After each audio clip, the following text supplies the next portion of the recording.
This is a story of how now 90-year-old Peter Learmont and his twin brother left their home on the tablelands in rural New South Wales, Australia, and travelled to Canada in search of adventure and the American cars they love, ending up with very special 57 Chevs each.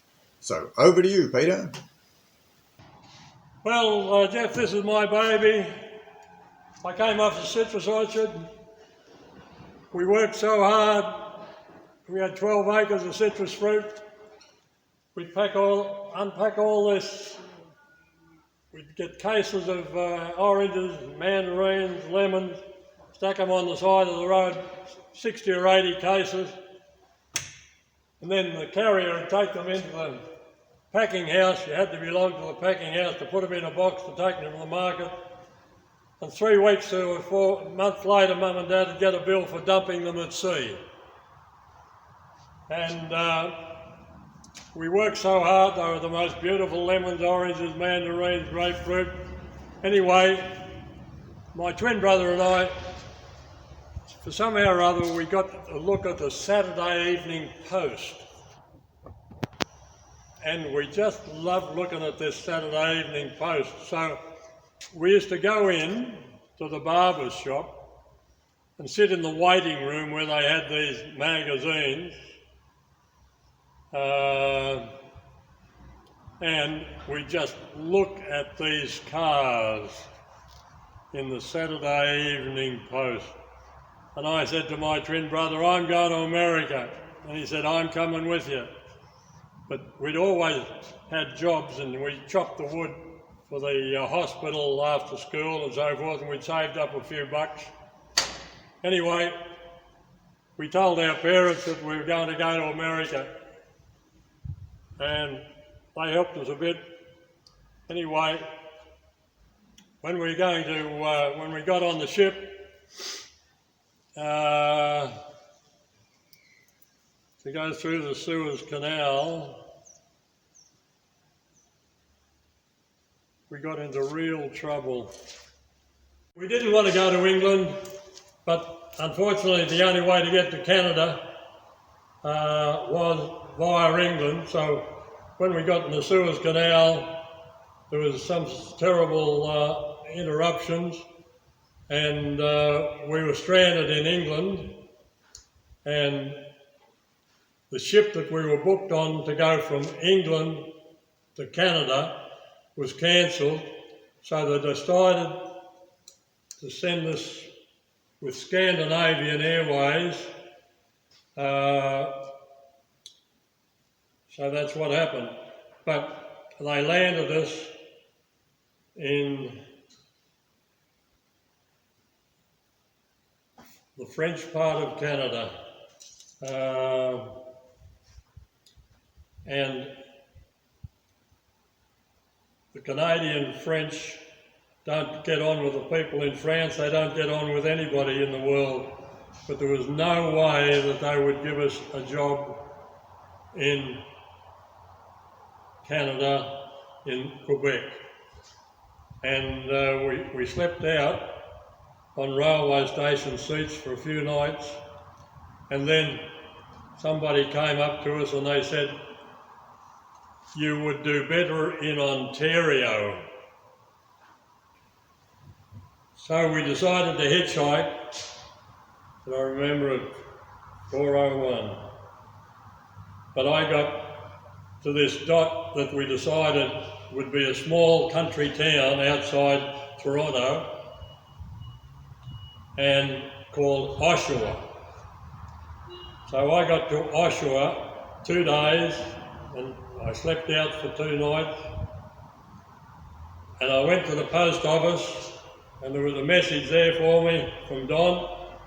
He'd already rented an apartment that was below ground level for peanuts.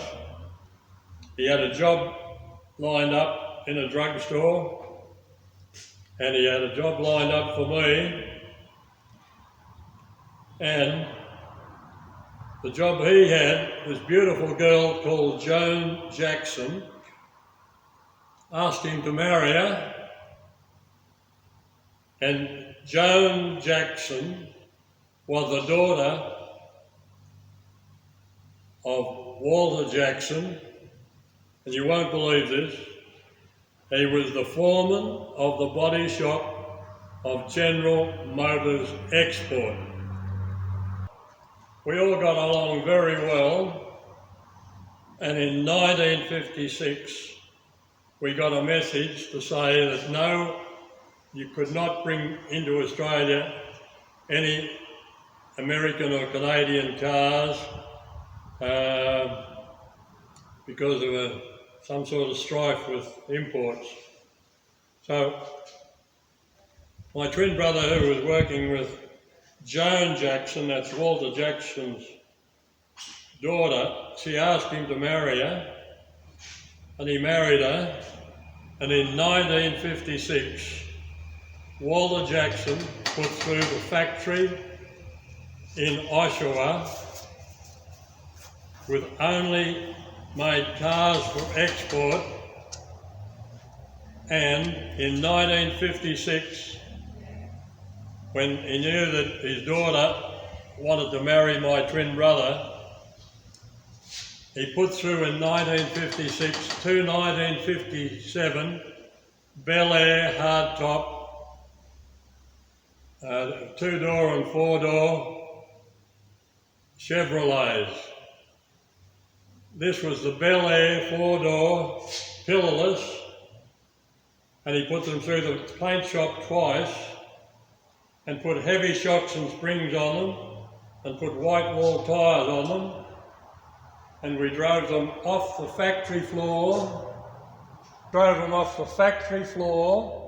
in Oshawa, drove them all the way to, we had to cross the Brooklyn Wharf, the Brooklyn Bridge to get into the Brooklyn Harbour where they were to be shipped from. And you think it's tough going across the Sydney Harbour Bridge, you try driving across the Brooklyn Bridge. I've had nightmares ever since, but we didn't bend them. Anyway, we got them shipped back to Australia, and it was impossible in Australia to buy anything from an English car, and here we are on a citrus orchard with only a horse, not even a cart, a horse and a slide. We used to cart all the fruit down to the side of the road and in boxes and send them to the markets. But the most wonderful thing, I think, in the world was when we got in those 2 cars, 4-door Bel Air hardtop Chevrolet, drove them to Brooklyn Wharf. If you think Sydney's bad, you try New York. And we put them on the wharf on the after going across the Brooklyn Bridge, and we got them back to Australia without a scratch.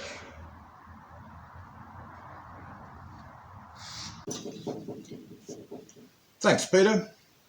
Peter told us late in the video that they didn't bend them, which was common slang in Australia in the 60s and 70s for having an accident, or as you say in America, a wreck. We also used to call it having a prang. Not sure what you call it in Canada. Is wreck right through North America? Please feel free to leave a comment, and I'd love to know where you're from. If you think friends would like to see this video, I've put a link in the video description, or you can use the share button.